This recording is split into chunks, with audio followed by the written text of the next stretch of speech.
નમસ્કાર દર્શક મિત્રો, મંતવ્ય ન્યૂઝની વિશેષ રજૂઆત એમબીબીએસ અને એબ્રોડમાં આપનું સ્વાગત છે। ગયા એપિસોડમાં આપણે વાતચીત કરી કે એબ્રોડમાં એમબીબીએસ માટે કેવા પ્રકારની પદ્ધતિ હોય છે, કેવા પ્રકારે એજ્યુકેશન સિસ્ટમમાં જે પેકેજીસ છે તે પ્રોવાઈડ કરવામાં આવતા હોય છે। આજે આપણે વાત કરીશું ક્વોલિટી ઓફ એજ્યુકેશનની। વિદેશમાં જે પ્રકારે એમબીબીએસ કરતા વિદ્યાર્થીઓ છે તેમની માટે કેવા પ્રકારનું જે ક્વોલિટી છે તે પ્રોવાઈડ કરવામાં આવતી હોય છે। આજે આપણી સાથે अपना गेस्ट पण उपस्थित है। सौप्रथम हूँ इंट्रो करावा मांगीश। अमारी साथे जय परमार जे मैनेजिंग डायरेक्टर है श्री मेडिकल एज्युकेशन सर्विसेसना। बीजी तरफ कृष्णसिंह वाघड़िया पण आपनी साथे उपस्थित है।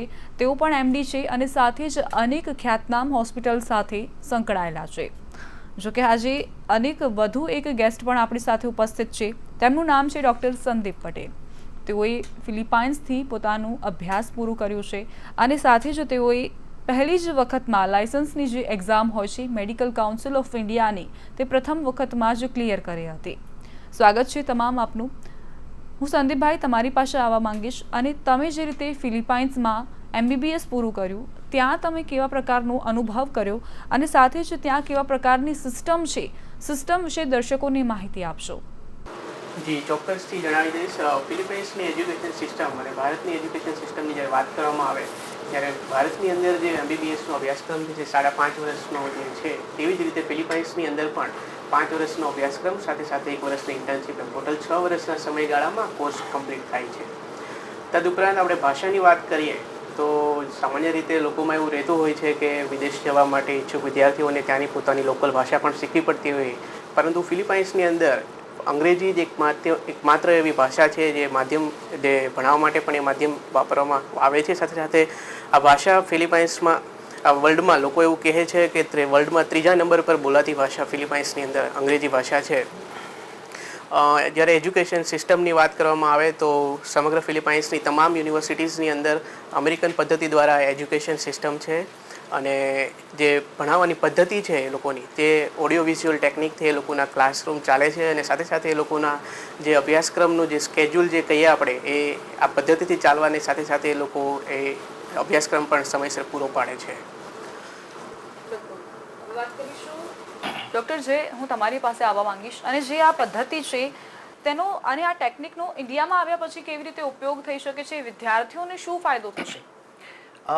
જે ટેકનોલોજીનો યુઝ કરવામાં આવી રહ્યો છે ફિલિપાઇન્સની અંદર, ખાસ કરીને હું તમને જે સંદીપભાઈ વાત કરી એ રીતના કે જે પદ્ધતિનો ઉપયોગ મોડ્યુલ પ્રમાણે, જેમ કે તમારે મેડિકલ ટર્મિનોલોજીમાં વાત કરીએ તો કે જે આપણે અપર લિમ્બની કોઈ પણ વસ્તુ શીખવાડવામાં આવી સબ્જેક્ટની અંદર તો એનું તરત જ એની એક્ઝામ લેવામાં આવે છે। મોડ્યુલ વાઇઝ એક્ઝામ લેવાથી સ્ટુડન્ટને એ ફાયદો રહેતો હોય છે, તરત જ એને રિકલેક્શન થઈ જતું હોય છે, એટલે લાંબા સમય માટે યાદ રહેતું હોય છે। ઓડિયો વિઝ્યુઅલની વાત કરી તે ખરેખર આપણી અહીં બેઝિક નીડ છે, જે ઇન્ડિયામાં ઓડિયો વિઝ્યુઅલની બહુ ઓછી જગ્યાએ તમને સ્ટડી કરાવતા જોવા મળતા હોય છે। જેમ કે અત્યારે પ્રાઇમરીની અંદર સ્માર્ટ ક્લાસ લાગેલા છે, જ્યારે પહેલાં આવી કોઈ પણ પ્રકારની પદ્ધતિ હતી નહીં। આપણે ટ્રેડિશનલ ભણાવી રહ્યા છે, છોકરાઓને થિયરી ભણાવી રહ્યા છે, પ્રેક્ટિકલ એન્ડમાં સ્ટાર્ટ થતા હોય છે લાસ્ટ 2 યર્સની અંદર, જ્યારે ત્યાં ફર્સ્ટ યરથી જ એ લોકો કેડાવરસ બોડી સાથે જ એ લોકો પ્રેક્ટિકલ સ્ટાર્ટ કરી દેતા હોય છે। એનું કારણ એ છે કે તમે વિઝ્યુઅલથી તમે જુઓ છો તો તમારો ઇન્ટરેસ્ટ વધે છે। Interest and concentration both are best friend, એટલે તમારું કોન્સન્ટ્રેશન વધવાથી લોંગ ટાઈમ માટે તમારું જે સ્ટડીનું ડ્યુરેશન છે એ લોંગ ટાઈમ છે, તો તમે લાંબા ગાળા સુધી તમે યાદ કરી શકો છો। એમબીબીએસની જો વાત કરીએ તો એમબીબીએસનો syllabus first year, second, third અને ફોર્થ અને ફિફ્થમાં જ્યારે પ્રેક્ટિકલ જ્યારે નોલેજની તમારે જરૂર પડે તો થિયરી તમને યાદ આવવી ખૂબ જ જરૂરી છે પ્રેક્ટિકલ માટે। તો ફિલિપાઇન્સની અંદર જે પ્રેક્ટિકલ નોલેજ આપવામાં આવી રહ્યું છે, જે રીતના સંદીપભાઈએ વાત કરી, એને કારણે સ્ટુડન્ટને બહાર જે લેવામાં આવતી એક્ઝામ જેવી કે USML United State Medical Licensing Exam, જે મને વાત કરી કે અમેરિકાની પદ્ધતિથી સ્ટડી કરાવવામાં આવે છે, તો આપણે અત્યારે જોઈ રહ્યા છે કે ઇન્ડિયા પણ અમેરિકન જે પદ્ધતિ મેથડને એડોપ્ટ કરી રહ્યા છે। કોઈને હાર્ટ એટેક અત્યારે આવે છે તો તરત સીપીઆરનો જે યુઝ કરવામાં આવે છે, કાર્ડિયોપલ્મનરી રિસસિટેશન, તો એની અંદર જે ગાઈડલાઇન છે, જે પ્રોટોકોલ છે, આપણે અમેરિકાનો યુઝ કરીએ છીએ। જેમ કે અમેરિકન હાર્ટ એસોસિએશનની ગાઈડલાઇન પ્રમાણે આપણે કોઈ કિડનીના ડિઝીઝની વાત કરીએ, કિડની ટ્રાન્સપ્લાન્ટની વાત કરી રહ્યા છે, લીવર ટ્રાન્સપ્લાન્ટ જેવી પદ્ધતિની વાત કરી રહ્યા છે, તો બધી જ પદ્ધતિઓ જે છે એ અમેરિકન ગાઈડલાઇનના અનુસંધાને જ કરવામાં આવે છે। જો પહેલેથી જ આવે એવા એટમોસ્ફિયરમાં કે એવી જગ્યા આપણે જો અભ્યાસ સ્ટુડન્ટ કરે છે મેડિકલ સ્ટુડન્ટ, તો એને અહીંયા ઇન્ડિયામાં આવ્યા પછી આ વસ્તુનો કોઈ પણ પ્રકારનો પ્રોબ્લેમ આવતો નથી પોતાની પ્રેક્ટિસમાં। હવે ડૉક્ટર સંદીપભાઈ તમારી પાસે આવવા માંગીશ, જે પ્રકારે આપણે ફિલિપાઇન્સમાંથી એમબીબીએસની ડિગ્રી મેળવી છે ત્યારે ત્યાં પ્રેક્ટિસ માટે, પ્રેક્ટિકલ નોલેજ માટે કેવા પ્રકારની સુવિધાઓ જે છે તે કોલેજ કે યુનિવર્સિટીઝ દ્વારા પ્રોવાઈડ કરવામાં આવે છે? જી ચોક્કસથી. આમ તો સામાન્ય રીતે જોવા જઈએ તો એક ડૉક્ટરની કારકિર્દીમાં પ્રેક્ટિકલ નોલેજનું એક ખૂબ જ મહત્ત્વ રહેલું હોય છે.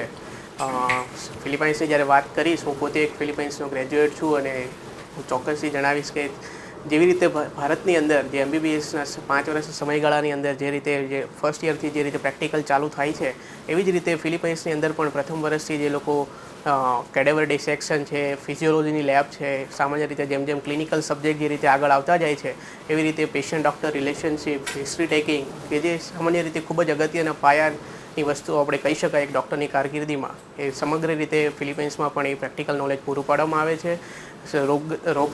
રોગોની વાતો કરીએ, જે ડિસીઝ જે એન્ટિટીઝ જે છે ભારતની અને ફિલિપાઇન્સમાં પણ તમને જોવા મળે છે. એનું કારણ છે કે વાતાવરણ જોવા જઈએ તો જે બિલકુલ ભારત જેવું જ વાતાવરણ ત્યાં હોવાથી જે રોગો અહીંયા ભારતમાં સામાન્ય રીતે જે આપણને જોવા મળે છે ત્યાં પેશન્ટો પણ એ રોગોમાં આપણને મળી રહે છે. જી બિલકુલ. ડૉક્ટર કૃષ્ણસિંહ, હું તમારી પાસે આવવા માંગીશ અને એક પણ દર્શકોને માહિતી આપો, તમે આટલા બધા જે અમદાવાદમાં હોસ્પિટલ્સ છે તેમની સાથે સંકળાયેલા છો, તો ભારતમાં અભ્યાસ અને ફિલિપાઇન્સમાં કે અન્ય કોઈ પણ દેશમાં અભ્યાસ બંનેમાં તફાવત શું છે? ચોક્કસથી હું આપને માહિતી આપીશ. આપણે જોવા જઈએ તો એમાં બહુ ખાસ તફાવત હોતો નથી. જો વિદ્યાર્થી અને વાલી મિત્રએ સારી યુનિવર્સિટી, સારી કોલેજ અને સારું સિટી અને ત્યાંનું પોપ્યુલેશન જે સંખ્યાબળ કહીએ કે જે તે સિટીમાં જે તે કન્ટ્રીની અંદર એમણે એડમિશન લીધું હોય ત્યાંનું સંખ્યાબળ જો સારું હોય, ત્યાંનું વેધર સારું હોય અને જો ખૂબ સારી મહેનત કરી હોય 5 થી 6 વર્ષ, તો અહીંયા જ્યારે ઇન્ડિયામાં પ્રેક્ટિસ કરવા માટે આવે છે ત્યારે એટલી તકલીફ પડતી હોતી નથી અને અહીંયાના વાતાવરણમાં અનુકૂળ આવી જાય છે 2 થી 4 મહિનાની અંદર જ. પણ જો સારી યુનિવર્સિટી ના હોય, સારી કોલેજ સિલેક્ટ ના કરી હોય અને સારું સિટી ના હોય અને પૂરતું સંખ્યાબળમાં પોપ્યુલેશન ત્યાંનું ના હોય અને મહેનત પણ સારી ના કરી હોય, તો ચોક્કસપણે અમને અમારી જે તે હોસ્પિટલની અંદર જે બહારના વિદ્યાર્થીઓ અહીંયા આવીને પ્રેક્ટિસ કરતા હોય એમાં તરત જ અમને તફાવત ખબર પડતો હોય છે કે વિદ્યાર્થી મિત્ર અને વાલી મિત્રે ક્યાંક ને ક્યાંક ભૂલ કરી છે. એટલે સારી યુનિવર્સિટી, સારી કોલેજ અને ત્યાંનું સંખ્યાબળ અને સિટી, આ બધી જ વસ્તુનો આપણે ધ્યાન રાખવું જોઈએ જે તે વખતે એડમિશન લેતી વખતે.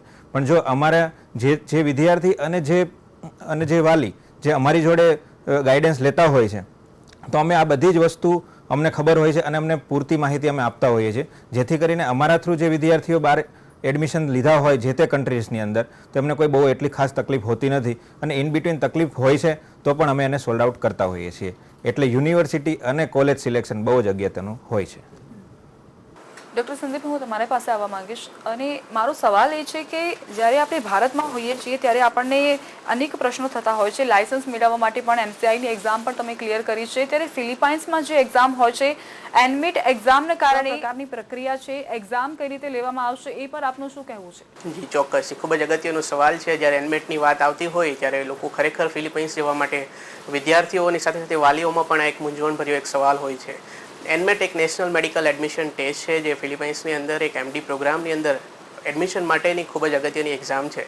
આમ જોવા જઈએ તો એનમેટની એક્ઝામનું લેવલ જે છે એ ખૂબ જ ઇઝી છે, ખૂબ જ સરળ છે. જો વિદ્યાર્થી અહીંયા નીટની અંદર જો વિદ્યાર્થી ક્વોલિફાય થઈને એડમિશન લેતો હોય કોઈ પણ અબ્રોડ કન્ટ્રીની અંદર, ખાસ કરીને ફિલિપાઇન્સની જ વાત કરીએ આપણે જ્યારે એનમેટની વાત કરીએ છીએ તો એ એનમેટ એક્ઝામ પાસ કરવી એ કોઈ બહુ અઘરી વસ્તુ નથી અને જો નીટ ક્વોલિફાય કરી હોય તો ચોક્કસથી એ વિદ્યાર્થી એનમેટની એક્ઝામ પણ સામાન્ય રીતે પાસ કરી શકે છે.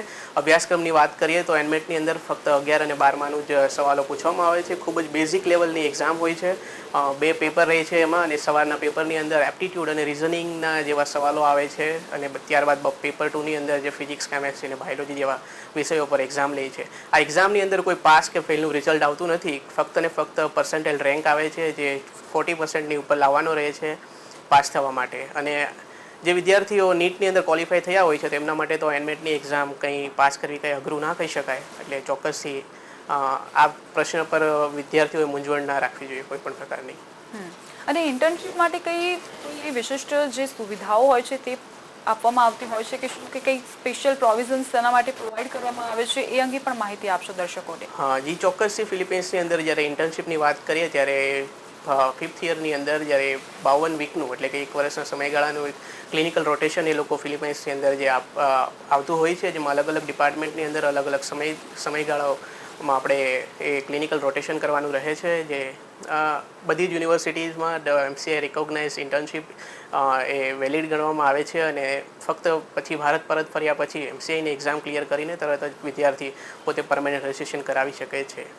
એટલે ભારતમાં આવ્યા પછી ઇન્ટર્નશિપની જરૂરત છે કે નથી એ અંગે પણ દર્શકોને માહિતી આપશો. જી ચોક્કસથી કોઈ પણ પ્રકારની આ સવાલ પર મૂંઝાવાની જરૂર નથી, કેમ કે જે ઇન્ટર્નશિપ જે ફિલિપાઇન્સની અંદર જે છેલ્લું વર્ષ જે કરવામાં આવે છે તે MCI રિકોગ્નાઇઝ છે. એટલે ભારત પરત ફર્યા પછી ફક્ત ને ફક્ત ખાલી એક MCIની જે એક્ઝામ આવે છે તે પાસ કર્યા બાદ ડાયરેક્ટ જ વિદ્યાર્થી પોતે પોતાના લોકલ કાઉન્સિલ મેડિકલ કાઉન્સિલની અંદર પોતે પરમેનન્ટ રજિસ્ટ્રેશન કરાવી શકે છે.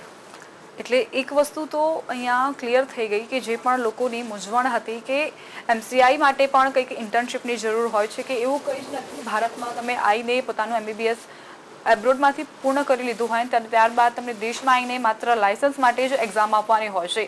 હવે હું વાત કરવા માંગીશ ડૉક્ટર જયભાઈ, હું તમારી પાસે આવવા માંગીશ. જે પ્રકારે ઘણા લોકો જાણવા માંગતા હતા ઇન્ટર્નશિપ વિશે, એ જ પ્રકારે ફિલિપાઇન્સ જેવા અન્ય પણ દેશો હશે અને ત્યાં શું તફાવત છે, ત્યાં કેવા પેકેજ છે, એ અંગે માહિતી આપશો.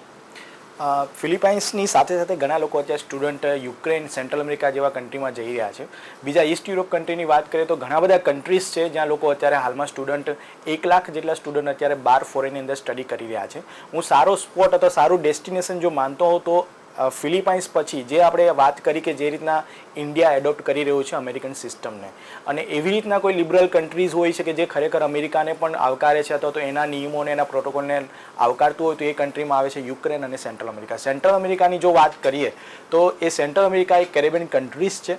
એ કેરેબિયન કન્ટ્રીઝની અંદર જે પદ્ધતિ, જે મોડ્યુલ છે એ US બેઝડ મોડ્યુલ છે, જેમ કે 4+1. જે 4+1 એટલે કે તમે ડાયરેક્ટલી તમે એક MD પ્રોગ્રામમાં એનરોલ થઈ શકો છો. ત્યાં થયા પછી ઇન્ટર્નશિપ જે હોય છે તમે ઇન્ડિયામાં આવીને અથવા તો ઇન્ડિયાની બહાર કોઈ પણ જગ્યાએ તમે ઇન્ટર્નશિપ કરી શકો છો જ્યાં કોલેજનું જોડાણ એસોસિએશન હોય છે. જેમ કે સેન્ટ્રલ અમેરિકાની અંદર પ્રાયોરિટીમાં એટલે પ્રાઇમરી લેંગ્વેજ જ ઇંગ્લિશ છે, એટલે કોઈ લેંગ્વેજનો પ્રોબ્લેમ નથી આવતો. 4 યરનો અને 4+1 એટલે ઇન્ટર્નશિપ સાથેનો 5 વર્ષનો સમયગાળો છે, જેથી કરીને સ્ટુડન્ટને MD MS માટે જે 4 વર્ષ બીજા કરવા પડે છે એ સમયગાળો, સ્ટડી ડ્યુરેશન બહુ ઓછું થઈ જતું હોય છે. બીજો અગત્યની વાત કરીએ તો તેના મોડ્યુલ એવા હોય છે કે જે USMLE યુનાઇટેડ સ્ટેટ મેડિકલ લાઇસન્સની એક્ઝામ જે લોકો આપે અને USA અને કેનેડા જેવા કન્ટ્રીની અંદર સેટલ થવા માંગતા હોય અથવા તો ત્યાંની USMLE આપ્યા પછી પાછા ઇન્ડિયામાં પરત ફરવા માંગતા હોય, કેમ કે USAની અંદર જે MD અને MSનો પ્રોગ્રામ બિલકુલ ફ્રી છે. પ્લસ ત્યાં આપવામાં આવતું સ્ટાઇફન છે જે $15,000 આસપાસનું જે બિગ અમાઉન્ટ, આ બહુ મોટી અમાઉન્ટ છે જે ત્યાં મળતું હોય છે ડ્યુરિંગ સ્ટડી. અહીંયા ઇન્ડિયાની અંદર આપણે MD MSમાં આપણે એડમિશન જો ડાયરેક્ટ મળી જતું, સીટની બહુ જ ઓછી સીટોને કારણે, સીટોના અભાવને કારણે 1600 થી 1800 સીટ ગુજરાતમાં જ છે ખાલી, તો એટલા સ્ટુડન્ટો 4000 અહીંયા સ્ટડી કરી રહ્યા છે, 4000 બહારથી આવશે, તો ઓછી સીટોને કારણે MD MSમાં એડમિશન નથી મળતું. પ્રાઇવેટ કોલેજમાં પણ નથી મળતું. સ્ટુડન્ટનો સમય બગડતો હોય છે, દરેક વર્ષે દર વર્ષ પાછળ ઠેલાતું જતું હોય છે, જે ત્યાં કોઈ પણ પ્રકારના વર્ષનો અભાવ સ્ટુડન્ટને નડતો નથી. ટૂંક સમયમાં ત્યાં 4 વર્ષ બીજા MD MSના પૂર્ણ કરીને પાછા ફરી શકે છે. તો સ્ટડી ડ્યુરેશન એકદમ શોર્ટ થઈ જાય છે ત્યાં. યુક્રેનની વાત કરીએ તો યુક્રેનમાં પણ ઘણા બધા જે કોલેજીસ છે જેઓ સારું એજ્યુકેશન આપી રહી છે, પણ ત્યાં ફરક એ છે કે લેંગ્વેજ, બાયલિંગ્યુઅલ લેંગ્વેજના જે પણ કન્ટ્રી છે બધા લોકોએ ઇન્ડિયામાં આવીને ઇન્ટર્નશિપ કરવાની જરૂર પડતી હોય છે. એટલે 6 વર્ષ યુક્રેનના છે. યુક્રેનની અંદર લેવામાં આવતી બીજી 2 યુનિવર્સિટીની એક્ઝામ હોય છે જેના વિશે લોકોને ખ્યાલ નથી હોતો, જે ક્રોકની એક્ઝામ કહેવામાં આવે છે. 3 વર્ષે લેવામાં આવે છે અને બીજા 3 વર્ષે એટલે કે 6ઠ્ઠા વર્ષે લેવામાં આવે છે. એ પાસ કરવી ખૂબ જરૂરી છે અને યુનિવર્સિટી દ્વારા લેવામાં આવતી એક્ઝામ છે. અહીંયા પછી ઇન્ટર્નશિપ કરવી ખૂબ જ જરૂરી છે, જે Ukraine, Russia, Belarus, Georgia, Armenia, Kazakhstan, કિર્ગિસ્તાન આ બધા કન્ટ્રીઝ એવા છે કે જેના માટે તમારે ઇન્ડિયામાં આવ્યા પછી પણ ઇન્ટર્નશિપની જરૂર પડતી હોય છે MCIના રૂલ પ્રમાણે. તો અહીંયા એનો સમયગાળો જે છે એ 6+1 7 યર થઈ જતો હોય છે. પણ જે લોકો ઉત્સુક હોય કે અમારે યુરોપ જેવી કન્ટ્રીની અંદર જઈને અમારે એડમિશન લેવું છે, જ્યાંનું જે ટેમ્પરેચર બધું આખું એકદમ -22 ડિગ્રી સુધીનું હોય છે, પણ એની એજ્યુકેશન સિસ્ટમ પણ સારી છે, જેમાં અમુક કોલેજની અંદર જોવા જઈએ, જેમ કે યુક્રેનની અંદર વાત કરીએ તો વિનિત્સિયા કોલેજ છે જે ગર્લ્સ માટે બહુ સારી પ્રખ્યાત છે. ઝેપ્રોઝિયા કરીને જે યુનિવર્સિટીની વાત કરીએ તો ત્યાં 24/7 તમને ઓનલાઈન કેમેરા જે સુપરવાઇઝ, જે સિક્યુરિટી અને સેફ્ટીની જે કહીએ છીએ એ બહુ સારી હોય છે અને જે પેકેજીસ હોય છે એ પણ ઓછા હોય છે. તો ત્યાં પણ સ્ટુડન્ટ અમે ગાઈડન્સ આપીએ છીએ જે લોકો ફિલિપાઇન્સ કે સેન્ટ્રલ અમેરિકા જવા નથી માંગતા અને યુરોપમાં જવા માગે છે કોઈ જગ્યાએ, ઈસ્ટ યુરોપ કહી શકાય, યુરોપ કન્ટ્રી નહીં, તો ત્યાં પણ એ એડમિશન લઈ શકે છે. અને એના માટે આવી સારી યુનિવર્સિટી જો સિલેક્ટ, જે ડૉક્ટર કૃષ્ણાસિંહે વાત કરી કે અમે કોઈ કન્ટ્રીને વધારે પ્રમોટ કરવા કરતાં અમે પ્રમોટ કરીએ છીએ યુનિવર્સિટીને. યુનિવર્સિટીનું સિલેક્શન સારું હોય, ઘણા લોકોનો પેકેજીસ એ હોય કે મારું 30 લાખ રૂપીઝનું પેકેજ છે, ડાયરેક્ટલી હું વાત કરું તો તમે યુક્રેનની કોઈ યુનિવર્સિટી કરતાં તમે ફિલિપાઇન્સની સારી યુનિવર્સિટી સિલેક્ટ કરો. કોઈ કે મારું પેકેજ એટલું છે તો એના માટે હું યુક્રેનની કોઈ યુનિવર્સિટી સિલેક્ટ કરવાનું કહીશ. કોઈને સમયનો કોઈ પ્રોબ્લેમ, અભાવનો કોઈ પ્રોબ્લેમ નથી કે સમયગાળો ગમે એટલો ચાલશે, તો એના માટે હું યુક્રેન સજેસ્ટ કરીશ કે તમે ત્યાં પણ એડમિશન લઈ. કોઈ લોકોને લેંગ્વેજનો પ્રોબ્લેમ હોય, જે લોકો અહીં ગુજરાતી મીડિયમ હોય ડાયરેક્ટલી એને 2 લેંગ્વેજ અલગ અલગ શીખવા થોડો પ્રોબ્લેમ આવતો હોય તો એને ફિલિપાઇન્સ સિલેક્ટ કરવાનું કહીશ. ફિલિપાઇન્સની જે લોકો અમેરિકન, યુએસએમલી પ્લેબ કરીને એક્ઝામ આવે છે, ઓસ્ટ્રેલિયા, ન્યુઝીલેન્ડ જવા માટે જે બેઝ એનો ઇંગ્લિશ લેંગ્વેજનો છે, તો એના માટે હું કહીશ કે તમે ફિલિપાઇન્સ સિલેક્ટ કરો. એટલે આ કઈ કન્ટ્રી સિલેક્ટ કરો એને કરતાં કઈ યુનિવર્સિટી સિલેક્ટ કરવી એ પણ ખૂબ જ અગત્યનું છે. જે લોકોને ઓછા સમયગાળામાં સંપૂર્ણ અભ્યાસક્રમ કરવો છે તો સેન્ટ્રલ અમેરિકા જઈ શકે, જેનો પેકેજનો કોઈ પ્રોબ્લેમ નથી. યુએસએ કે કેનેડા સેટલ થવા માંગે છે એ લોકો પણ સેન્ટ્રલ અમેરિકાનું સિલેક્શન કરી શકે છે. તો એના માટેની અમે અલગ અલગ સ્ટુડન્ટના કાઉન્સિલિંગ કરીએ છીએ. કાઉન્સિલિંગ ઉપરથી અમને ખબર પડે છે કે આ સ્ટુડન્ટને યુક્રેન જવું જોઈએ, સેન્ટ્રલ અમેરિકા જવું જોઈએ કે ફિલિપાઇન્સ જવું જોઈએ. એ કાઉન્સિલિંગ અમે ફ્રી ઓફ કોસ્ટમાં કરતા હોય, પણ ખૂબ જ અગત્યનું એસેસમેન્ટ, એપ્ટિટ્યૂડ ટેસ્ટ, સાયકોમેટ્રી અને પર્સનાલિટી ટેસ્ટ કર્યા પછી જ અમે સ્ટુડન્ટને આગળ માર્ગદર્શન પૂરું પાડતા હોઈએ છીએ.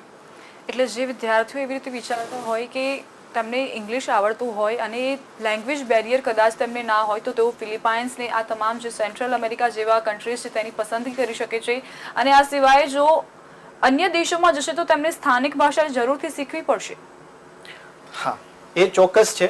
સ્થાનિક ભાષા શીખવી એટલા માટે જરૂરી હોય છે. તમને એક બેઝિક વસ્તુ કહું છું કે અમે જ્યારે ગાઈડલાઈન આપતા હોઈએ છીએ તો અમે ગાઈડલાઈન ડેસ્ટિનેશનનો આપતા હોઈએ છીએ. જ્યારે તમે MBBS પૂરું કરીને ઇન્ડિયામાં આવશો તો તમારું લેવલ કેવું હશે. ઇન્ડિયામાં આવ્યા પછી તમારી પાસે જે ક્વોલિફિકેશન છે કઈ યુનિવર્સિટીનું છે એ યુનિવર્સિટી તમને ભણાવવામાં આવે. કેમ કે તમે તમે દરેક સ્ટુડન્ટ જ્યારે એડમિશન લેતા હોય છે ને ત્યારે ઇટ્સ અ બ્લેન્ક પેપરને જેવું હોય છે, just slip of blank paper.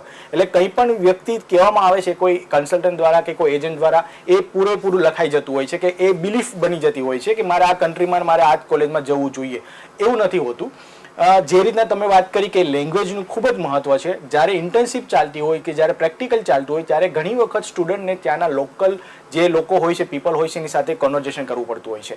A conversation જ્યારે કરતા હોય છે, જ્યારે પ્રેક્ટિકલ નોલેજ માટે, ત્યારે એ પોતે સ્થાનિક લેંગ્વેજ તમારે ફેસ કરવી પડતી હોય છે. જો એ ના આવડે, તમે કેસ સ્ટડી નથી કરી શકતા. તો એટલા માટે MCA પણ શું કામ ઇન્ટર્નશિપ ઇન્ડિયામાં રાખવામાં આવી? કેમ કે એ લોકોને ખ્યાલ છે કે જે કેસ સ્ટડી નથી કરી શકતા, જે પેશન્ટનો ફ્લો હોય છે ત્યાંનો સ્થાનિક હોય છે, તમે એને ઇંગ્લિશમાં વાત નથી કરી શકતા, તો you have to learn local language. તમારે એક ફરજિયાત તમારે એ લેંગ્વેજ શીખવી પડતી હોય છે. ઇવન ચાઇના જેવા કન્ટ્રીમાં 300 લોકલ લેંગ્વેજ ત્યાં છે.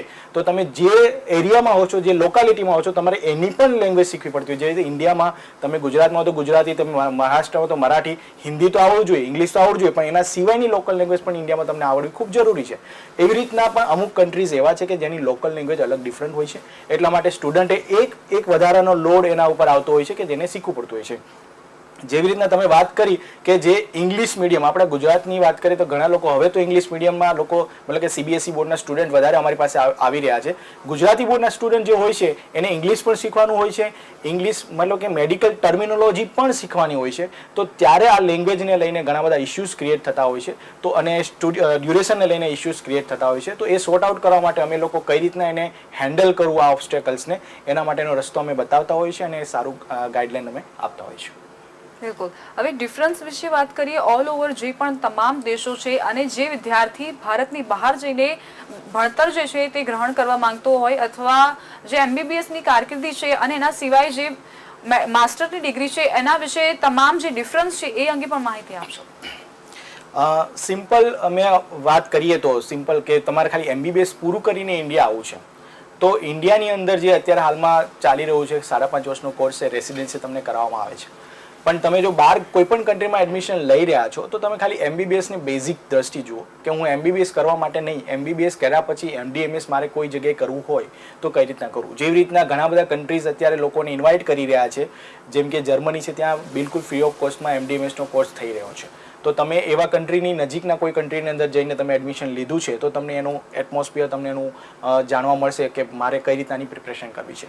તમે લોકો કેનેડા કે USAની પ્રિપરેશન કરી રહ્યા છો અથવા તો UK જ્યાં પ્રોફેશનલ લિંગ્વિસ્ટિક એક્સેસ બોર્ડ એની પાર્ટ 1 પાર્ટ 2ની એક્ઝામની પ્રિપરેશન કરી રહ્યા છો કે ઇન્ડિયામાં જ પાછા આવવા માગો છો તે MD/MS કરીને, તો તમે સેન્ટ્રલ અમેરિકા અથવા તો ફિલિપાઇન્સ તમે સિલેક્ટ કરી શકો છો. પણ આના માટે જે આખી માહિતી ડિફરન્સ જે તમને બતાવવામાં આવી રહ્યો છે કે અહીંયા તમે કોઈ એક સિમ્પલ તમને એક બીજું એક એક્ઝામ્પલ આપવા માંગીશ કે અહીંયા આપણે ઇન્ડિયાની અંદર જે લોકો પ્રાઇવેટ કોલેજીસમાં એડમિશન લઈ રહ્યા છે, જેમ કે તમે વાર્ષિક ખર્ચો એનો 15 લાખથી 18 લાખ સુધીનો છે, એ તમારે જ્યારે કોર્સ તમારો પૂરો થશે તમારે 80 to 1 કરોડની આસપાસ તમારે 1 કરોડની આસપાસ તમારો ખર્ચો થઈ જતો હોય છે.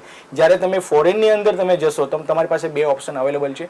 ત્યાં તમારું સ્ટડી પણ આના કરતાં અડધા મતલબ કે ઓછા ખર્ચે તમારું પૂરું થઈ જશે MBBS. અહીંયા આવ્યા પછી MDમાં તમે MSમાં તમે જે પ્રાઇવેટ કોલેજીસમાં પણ તમે કરશો તોય તમારો ખર્ચો એટલો નહીં થાય. એટલે આ એક વસ્તુ ધ્યાન આપવા જેવી બાબત છે કે તમે કોઈ પણ કન્ટ્રીમાં એડમિશન લઈ રહ્યા છો તો ઇન્ડિયાની પ્રાઇવેટ કોલેજ કરતાં તો તમને એક પેકેજ ઘણું ઓછું એટલે સસ્તું તમને મળશે.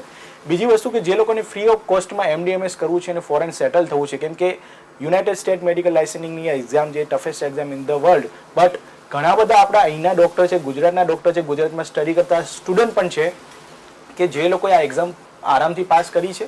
એના 3 સ્ટેપ હોય છે જે ડિટેલ અમે અમારા કાઉન્સિલિંગમાં આપતા હોઈએ છીએ.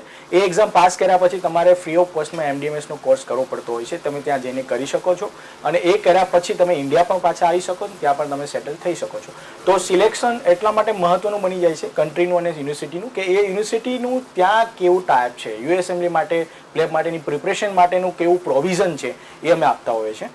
તો આ વસ્તુ ખૂબ અગત્યની છે કે અલગ અલગ કન્ટ્રીઝની અંદર કે કન્ટ્રી કઈ રીતના ડેવલપ થયેલો છે. જે રીતના ડૉક્ટર કૃષ્ણાસિંહે વાત કરી કે યુનિવર્સિટી અને સાથે સાથે તમારે ત્યાં રહેલા સંખ્યા બળ એટલે કે પોપ્યુલેશન કેવું છે, પેશન્ટનો ફ્લો કેવો છે, ત્યાંનું જે ક્વોલિટી ઓફ એજ્યુકેશન કેવું છે, આ બધાનું મહત્વ રહેતું હોય છે. જો તમારું ક્વોલિટી ઓફ એજ્યુકેશન સારું હશે તો અહીંયા તમે નેક્સ્ટની એક્ઝામ છે કે USMLE છે કે પ્લેબ ઇઝીલી તમે ક્રેક કરી શકવાના. પણ તમે યુનિવર્સિટી અને ઇન્ફ્રાસ્ટ્રક્ચર એવું સિલેક્ટ કરી લીધું, હું કોઈ કન્ટ્રી વિશે નહીં વાત કરી શકું પણ તમે જોઈશો ઇન્ડિયા કરતાં પણ 50 કન્ટ્રી છે ત્યાં પણ લોકો એડમિશન લઈ લેતા હોય છે કે જ્યાં ઇન્ફ્રાસ્ટ્રક્ચર સારું નથી, ત્યાં કોઈ પણ પ્રકારના ઇક્વિપમેન્ટ નથી, ત્યાં કોઈ એવી ફેસિલિટી નથી, બસ ખાલી ઓછા પેકેજ માટે થઈને આપણે દોરાઈ જતા હોય છે. અને આપણો જે MBBS માટેનો જે હોય છે અહીંયા ફક્ત ને ફક્ત ખાલી મેડિકલ ઓફિસરની જોબ કરતા લોકો પણ મેં જોયા છે કે ના તો એ MCA ક્લિયર કરી શકે છે ના પોતાની પ્રેક્ટિસ કરી શકે છે. તો એ યુનિવર્સિટીનું સિલેક્શન પસંદ કરવું જોઈએ કે તમે ત્યાં ગયા પછી તમારું પણ પોતાનું એક પર્સનલ ડેવલપમેન્ટ થાય, તમે એક સારા MBBS ડૉક્ટર તરીકે બહાર આવો અને ઇન્ડિયાની બહાર લેવાથી કોઈ પણ એક્ઝામ માટે તમે સક્ષમ બનો.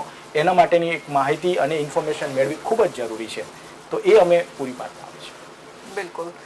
તો દર્શક મિત્રો, આજે આપણે માહિતી મેળવી ફિલિપાઇન્સ વિશે વિસ્તૃત માહિતી મેળવી. જો કે યુક્રેન, સેન્ટ્રલ અમેરિકા આવા અનેક દેશો છે જે MBBS સારી રીતે યુનિવર્સિટીઝ અને કોલેજ માટે પ્રોવાઈડ કરે છે. આ તમામ જે કોલેજ અને યુનિવર્સિટી છે સારી સુવિધાઓ પણ તમને આપે છે. જો કે હજુ પણ વિસ્તૃત માહિતી તમને જોતી હોય તો આગામી એપિસોડ જોવાનું ચૂકતા નહીં. આગામી એપિસોડમાં વિશિષ્ટ જે માહિતી છે તે તમારા સુધી પહોંચાડીશું. જો કે વધુ જો તમે માહિતી ઈચ્છતા હો કે કોઈ પણ મૂંઝવણ અનુભવતા હો તો અમારી ટીવી સ્ક્રીન પર આ નંબર તમે જોઈ શકો છો. આ નંબરને નોટ કરી લો અને શ્રી મેડિકલ એજ્યુકેશન સર્વિસના તમામ જે સ્ટાફ છે તે તમારી મૂંઝવણ જરૂરથી દૂર કરશે. તો આ સાથે જ આ વિશિષ્ટ પ્રોગ્રામ મંતવ્ય ન્યૂઝના વિશિષ્ટ પ્રોગ્રામ MBBS ઇન એબ્રોડમાં બસ આટલું જ. આ જ સમય ફરી એક વખત આગામી સપ્તાહે મળીશું. ત્યાં સુધી નમસ્કાર.